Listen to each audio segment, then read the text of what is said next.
शिक्षा संस्थानों में शिक्षक प्रशिक्षक की भूमिका काफ़ी महत्वपूर्ण है। प्रशिक्षण सीखने का एक अनुभव है। ज्ञान, कौशल और अभिवृत्तियों के आधार पर फोकस किया जाता है ताकि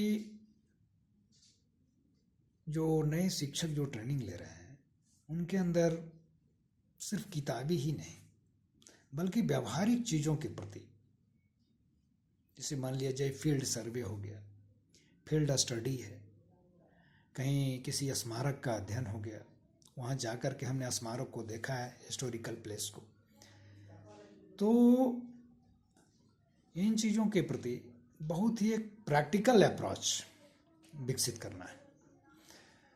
तो शिक्षक प्रशिक्षक की भूमिका बहुत महत्वपूर्ण हो जाती है, क्योंकि जो ही स्टूडेंट टीचर ट्रेनिंग कॉलेज में आते हैं तो उनके पास मुख्यतः किताबी ज्ञान होता है, कुछ आसपास की चीज़ों से अवगत भले होते हैं, लेकिन उनका वो सोसाइटी के साथ और बच्चों के साथ कैसे उनका समन्वय स्थापित किया जाए, इन चीज़ों के प्रति उनमें उतनी परख भी नहीं होती है और उतनी समझ भी नहीं होती है।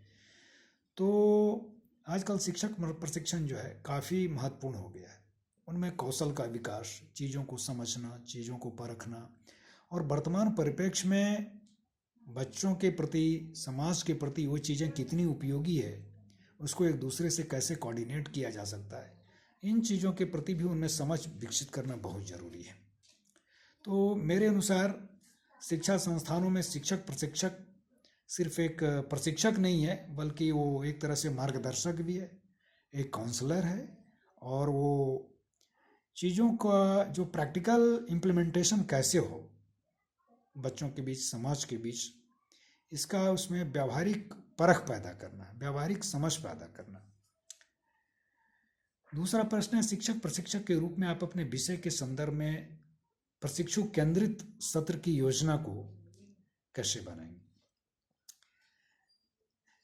इस मामले में मैं एक थोड़ा सा कहना चाहूँगा कि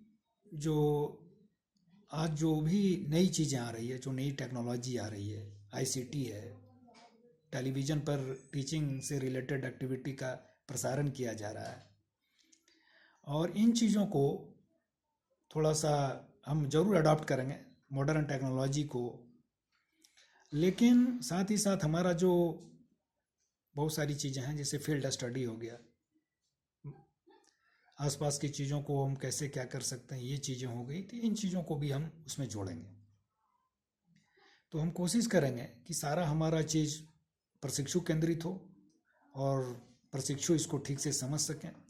और मानव संसाधन आजकल के युग में सबसे महत्वपूर्ण है। आज चाइना, जापान, रसिया आगे है, तो सिर्फ उसके पास नेचुरल रिसोर्स, जापान के पास तो नेचुरल रिसोर्स है भी नहीं, बहुत कम मात्रा में है, मैक्सिमम वो इंडिया और कंट्री से इंपोर्ट करता है। इसके बावजूद भी सिर्फ उसने ह्यूमन रिसोर्स के बल पर दुनिया में इकोनॉमिक डेवलपमेंट को काफ़ी ज़्यादा अचीव किया है। तो हम चाहेंगे कि हमारा जो प्रशिक्षु केंद्रित सत्र है पूरी तरह से साइंटिफिक हो, मॉडर्न हो, और ट्रेडिशनल एजुकेशन सिस्टम और मॉडर्न एजुकेशनल सिस्टम आईसीटी को हम मैक्सिमम कोऑर्डिनेट कहाँ कर सकते हैं, इन चीज़ों को भी हम उसमें ज़रूर जगह देंगे। और हम कोशिश करेंगे कि हम बच्चों को और जो नए ट्रेनीज हैं उनको हम इस लायक बनाएं। तीसरा प्रश्न है कि वर्तमान समय में शिक्षक प्रशिक्षण को और सक्रिय और प्रभावी बनाने के लिए आप तार्किक सुझाव क्या है? तो मैं इस मामले में कहूँगा कि दुनिया में बहुत सारे कंट्रीज जो हैं बहुत ज़्यादा इकोनॉमिक डेवलपमेंट में आगे निकल चुके हैं। इसका कारण क्या है कि उन्होंने समय के साथ टेक्नोलॉजी को बहुत तेज़ी से स्वीकार किया है। विशेष करके हम लोग देख सकते हैं नॉर्वे का क्लाइमेट काफ़ी अलग है, उसके बावजूद भी इकोनॉमिक डेवलपमेंट में काफ़ी ज़्यादा हमसे आगे है। इसका कारण यह है कि उसने टेक्नोलॉजी को अडॉप्ट किया। चाइना तो प्रोडक्शन का हब बन गया क्योंकि उसने ह्यूमन रिसोर्स का मैक्सिमम यूटिलाइजेशन किया। वो ये नहीं समझता है कि पब्लिक यानी कोई गैदरिंग, बल्कि उसको एज ए रिसोर्स डेवलप करना है। उसको हम कैसे उसको क्वालिटी जनरेट कर सकते हैं, उसके अंदर उसको हम रिसोर्स कैसे पैदा बना सकते हैं। तो मैं चाहूँगा कि आधुनिक ट्रेनिंग सिस्टम को फुल्ली मॉडिफाई किया जाए और हमारा जो ट्रेडिशनल सिस्टम है उसके साथ मैक्सिमम कोऑर्डिनेशन उसका स्थापित किया जाए, और उसमें science, ICT, Doordarshan, smart classes, इन चीज़ों का जो है मैक्सिमम यूज किया जाए। जी धन्यवाद।